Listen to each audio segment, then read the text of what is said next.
Auto slow होते देख अथर्व के वॉलनट्स मुंह में आने लगे। अरे अरे अरे अरे अरे अरे सरदार जी, क्या कर रहे हो? ये लोग मुझे मार देंगे, रोको मत, प्लीज प्लीज प्लीज प्लीज। क्यों हुआ बाबूजी? अभी तो बड़े लॉरेंस बिश्नोई बन रहे थे। अरे अभी सलमान खान बन रहा हूँ, प्लीज रोको मत, चलने दो। चक्कर की है? पीछे जो गाड़ी आ रही है ना, इससे मेरा पीछा छुड़वाओ, फिर किसी चाय की दुकान पे रोकना, मैं आपको वहीं बताऊंगा। वो काली स्कॉर्पियो मेरी मौत है और ये टेम्पो मेरी लाइफ, जो कि अब आपके हाथ में है। देख लो सरदार जी। ओए बुंड मराए स्कॉर्पियो, एना दी मादी। टेम्पो वाले ने ऐसा गियर बदला कि अथर्व गिरते गिरते बचा। वो गाड़ी उड़ाने लगे। अथर्व के हाथ से गन गिरते गिरते बची। हाईवे 703 से होते हुए टेम्पो मॉडल टाउन पर टर्न लेने की बजाय बीएमसी चौक से सीधा आदर्श नगर की तरफ चल दिया। रास्ते में थोड़ा ट्रैफिक था, पर सरदार जी ने टेम्पो ऐसे भगाया जैसे उनके हाथ में तारा रमपम की गाड़ी हो। अचानक एक लड़का साइकिल भगाता हुआ टेम्पो के आगे आने लगा। ओए हट जा परे पैंचो, मर जाएगा इथे। टेम्पो की स्पीड पर कोई फर्क नहीं पड़ा। बीएमसी चौक क्रॉस करते ही आदर्श नगर के लिए सीधे जाने की बजाय सरदार जी ने अवतार नगर के लिए अचानक लेफ्ट ले लिया। अथर्व फिर गिरते गिरते बचा। पीछे आती गाड़ी भी बिल्कुल लास्ट टाइम पर लेफ्ट मुड़ी। अरे हम कहाँ जा रहे हैं? ओए तू ही तो बोला काके, जितने जिंदा रह सके उथे चले आपा। पूरा शहर देख रहा था कि 2000 सीसी इंजन की पावर वाली स्कॉर्पियो से एक फटफटा सा टेम्पो रेस लगा रहा था और जीत रहा था। टेम्पो वाले सरदार जी ने एक बार भी स्कॉर्पियो को आगे नहीं निकलने दिया। टेम्पो फिर एक बार अचानक राइट टर्न लेकर रेड रोज कॉलोनी की तरफ मुड़ गई। यहाँ छोटा सा जाम लगा हुआ था। अथर्व डरने लगा। उसने पीछे मुड़कर देखा, स्कॉर्पियो भी टर्न ले रही थी। ओए टेंशन ना ले काके, इतनी निक्की निक्की गलियां है, स्कॉर्पियो छड़ आल्टो भी नहीं घुस पाएगी। सरदार जी ने एक गली में घुसाया और कुत्ते की टांग बचाते हुए 30 की स्पीड में चलने लगे। अथर्व ने पीछे मुड़ के देखा, स्कॉर्पियो गली के कॉर्नर पर ही खड़ी रह गई थी। दूर से बार बार हॉर्न बजाने की आवाज आ रही थी। ऐसा लग रहा था जैसे उस स्कॉर्पियो की वजह से ट्रैफिक जैम लग रहा था और बाकी लोग उसे हटाने के लिए कह रहे थे। सरदार जी ने खुरला किंगला एरिया से निकलते हुए एसपी कॉलोनी वाली रोड पर टेम्पो पहुंचा दिया और वापस मॉडल टाउन की तरफ जाने लगे। अथर्व ने चैन की सांस ली। थैंक यू सो मच सरदार जी, आज तो जान बच गई मेरी। ओए काके, ये थैंक यू जैसे अंग्रेजी से काम नहीं चलेगा। अथर्व ने जेब में हाथ डाला। आप जो कहें सरदार जी, और जितना मर्जी उतना कहें। ओए पैसे दी बुंड मार, पैसा बहुत है मेरे कोल। तू चाह पिला, ते कहानी सुना। क्या कहानी? और की भूल गया? तूने वादा कितना सी कि पूरी कहानी सुनाएगा कि ये कौन है और क्यों तेरी बुंड लेना चाहते हैं। अथर्व जोर से हंसा। उसने पीपीआर मॉल के पास चाय की दुकान पर टेम्पो रोका। दोपहर की गुनगुनी धूप में बैठकर अथर्व और सरदार जी चाय पीने लगे। हैं काके, शुरू हो जा, क्या सीन है? अच्छा ठीक है, मैं बताता हूँ, पर पहले आप बताओ कि आप अपना काम धंधा छोड़ के मेरी कहानी में इतना इंटरेस्ट क्यों ले रहे हो? वाह भाई वाह, कहानी बताने से पहले मेरी कहानी सुनेगा तू? चल भाई, ये भी ठीक है। देख, मैंने चंडीगढ़ से पढ़ाई की थी ते फिर हथ आजमाया सिंगिंग में। इन्ना वधिया मुकड़ा गाता सी मैं। एक म्यूजिक एल्बम वाले नू मेरी आवाज चंगी लगी तो बड़ा एल्बम तो बनवा दूंगा, पर 5 लाख रुपए देने पेंगे। मैं बोला जाओ, 1 रुपया ना देना मैंने। ओ, तो सिंगर बनना था आपको?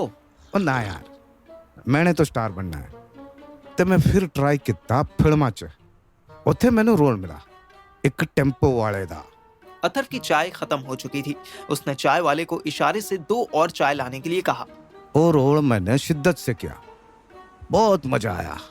सीन यूं था कि एक कुड़ी जिसदा हस्बैंड शराबी है, वो मेरे टेम्पो ते आके बैठ जाती है और उदास हस्बैंड बेचारा इधर उधर लबदा फिरदा है। और मैं उस कुड़ी नू पूछता हूँ कि बीबी किथे चलना। बीबी रोती रहती है, कोई जवाब नहीं देती। ओ, फिर की कट डायरेक्टर ने कट कर दिता ते जेडी कुड़ी सी ओ नवी हीरोइन। उस दी हेयर ड्रेसर ने कान भर दिते कि मैडम जी, इस टेम्पो वाले दा डायलॉग है पर आपका नहीं। ये तो बड़ी नाइंसाफी है। अथर्व को अब सच में इस स्टोरी में मजा आने लगा। और फिर क्या हुआ? फिर की डायरेक्टर कहता कि राइटर ने कोई डायलॉग लिखा ही नहीं, तो मैं की करा, यही रोल है, चुपचाप करो। पर फिर मैनू पता लगा मेरे अंदर दा टैलेंट हिडन टैलेंट। आहो वही वो मैनू पता लगा। मैं जाके मैडम दी हेयर ड्रेसर नु बोला कि ज्यों ही एक्शन स्टार्ट हो और मेरा डायलॉग आए, ओ बीबी किथे चलना, तो मैडम जी रोते हुए बोले, सरदार जी जिथे चले रास्ता। अरे वाह, ये तो मस्त डायलॉग हो गया। ओ जी, है ना, हो गया ना मस्त। मैडम भी यही बोली, पर डायरेक्टर दी बुंड सड़ गई। कहता मैं कौन होता हूँ राइटिंग करने वाला, और मैनू फिल्म से निकाल दिया। हैं? अच्छा, इतना ईगो? ओए भैणचो, ईगो दी कमी थोड़ी है इत्थे भी। हुण मैं मैडम से बात की और बोला कि तुहाडी नेक्स्ट फिल्म मैं लिखनी है, मैं स्टोरी डायलॉग सब करांगा, बस मेरी फिल्म में रोल कर लो। अरे पर फिल्म बनाने में तो बहुत पैसे लगते हैं ना। और फिर की, वो टेम्पो चलाने में भी बहुत पैसे मिलते हैं। मैं दिन च लोकल सवारी भर लेना और राती में मालगाड़ी बना के दुकान का सामान शिफ्ट करवा देना। क्या? फिर सोते कब हो आप? ओए काके, सारी जिंदगी सोया ही तो है आपा। अब मौका लगा है, कुछ कर लिए। ग्रेट सरदार जी, फिर कितना पैसा इकट्ठा हो गया? अब थोड़ा हो गया है, थोड़ा हो जाएगा, पर पंगा वो नहीं है, पंगा है कहानी। मैंने लंबी लंबी छोड़ तो दी, पर भैणचो कहानी नहीं समझ आ रही, इसलिए तू बता, और तेरी की स्टोरी है। मेरी स्टोरी? और की, तू खुद हीरो वर्गा है, और तेरे पीछे गुंडे भी लगे सी। बस हीरोइन बता दे कौन है, किथे है, तो समझ स्टोरी बन गई। अथर्व मुस्कुराया। उसे तुरंत श्रेया की याद आ गई। अथर्व ने फोन निकाला और एक फोटो टेम्पो वाले के सामने रख दी। इसे देखिए, मैं अभी इस लेडी को ढूंढने आया हूँ। टेम्पो वाले की आंखें बड़ी हो गई।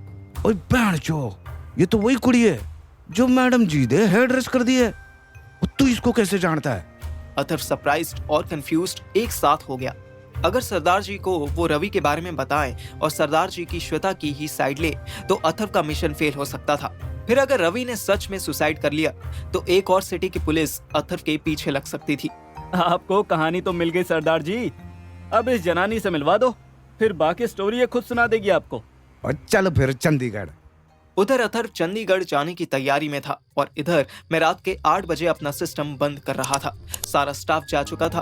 ऑफिस में सिर्फ 2 बल्ब जल रहे थे। तीसरा बल्ब मेरे दिल में जल रहा था। मैं इतना डिप्रेस्ड तो कभी भी फील नहीं कर रहा था जब मुझे मेरी माँ ने घर से निकाल दिया था। मैं 9 बजे घर पहुंचा। सुहानी और मेरे बीच बहुत लिमिटेड बात हो रही थी। सुहानी हमारे रूम में सो रही थी। मैं बाहर ही सोफे पर बैठ गया। अचानक याद आया कि श्रेया के फोन से उसकी रिकॉर्डिंग आई थी। उसी मैसेज में मोंटी का व्हाट्सएप नंबर भी लिखा हुआ था। मैंने मोंटी को फोन मिलाया। उसने फोन काट दिया और एक वॉइस नोट भेजा। Can't receive. I am in class. मैंने भी मैसेज रिकॉर्ड करके भेज दिया। श्रेया की रिकॉर्डिंग करके मुझे क्यों भेजी? तुरंत रिप्लाई में वॉइस नोट आया। और किसको भेजता जी? Atharva is not picking her call. तुको Shreya जी बहुत मिस करता। She is not stable. तू इसका पेरेंट्स से टॉक करो, मैं बाद में भौंकता। पता नहीं बाद में वो क्या भौंकने वाला था, पर मोंटी का लॉजिक मुझे सही लगा। अगर अथर्व कॉल नहीं उठा रहा था तो मेरे सिवा श्रेया का दोस्त और कौन था? गुंजन मामा अपने कमरे में थे। बाहर से स्वीटी आई। आज फिर वो शॉर्ट ड्रेस पहने थी। पता नहीं इस लड़की में कितनी गर्मी थी जो इसको दिसंबर में भी सर्दी नहीं लगती थी। स्वीटी ने मुझसे एक बार आई कांटेक्ट किया और फिर टेढ़ा मुंह बना के वॉशरूम चली गई। यार, मुझे स्वीटी को सॉरी बोलना चाहिए। मैं उसका वेट करने लगा। 10 मिनट तक वो बाथरूम से बाहर ही नहीं आई तो मैं खुद बाथरूम के डोर पर पहुंच गया और धीरे से बोला, आई एम सॉरी स्वीटी, मुझे तेरे साथ ऐसा बिहेव नहीं करना चाहिए था। तू पूरी तरह रॉन्ग नहीं थी, हो सके तो मुझे माफ करना। अंदर से कोई आवाज नहीं आई। शायद वो पॉटी में बैठे बैठे सो गई थी। वैसे भी जब वो अंदर घुसी तो ऐसा लगा था जैसे नशे में थी। मैं फिर आकर सोफे पर बैठ गया और आंखें बंद कर ली। मुझे पता ही नहीं चला कि मैं कब नींद में चला गया। गहरी नींद में मुझे फील हुआ कि कोई मेरे जूते उतार रहा है, फिर मेरी पैंट्स खोल रहा है, फिर मेरी शर्ट के बटन्स ओपन कर रहा है। मुझे हल्की सी ठंड लगने लगी। फिर किसी ने मुझ पर ब्लैंकेट डाल दिया तो मुझे अच्छा लगने लगा। मैं इतना थका हुआ था कि आंखें भी खुल नहीं पा रही थी।